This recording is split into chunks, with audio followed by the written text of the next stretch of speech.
Aqlni boshqarish mumkinmi? Albatta, aqlni boshqarish mumkin.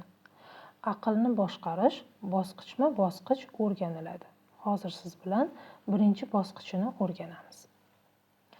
Aqlni boshqarish bu ruhiy yetuklik va psixologik o'zini anglash yo'lida eng muhim bosqichlardan biridir. Ko'pchilik hayotini ong osti dasturlari, his-tuyg'ular yoki tashqi ta'sirlar boshqaradi. Lekin aqlni ongli ravishda boshqarish insonni o'z hayotining ustasiga aylantiradi. Aql haqida qisqacha ma'lumot beraman. Aql bu insonning to'g'ri fikrlash, to'g'ri xulosa chiqarish, oqilona qaror qabul qilish qobiliyati. Aql bu fikrni tartib bilan, mantiqan, foydali yo'nalishda ishlatish vositasi. Aql fikrni boshqaruvchi, tartib beruvchi kuch. Birinchi bosqich – anglash bosqichi.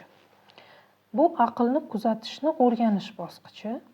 Ko'pchilik odamlar o'z fikrlarini mening fikrim deb o'ylaydi. Shu joyga ahamiyat bering.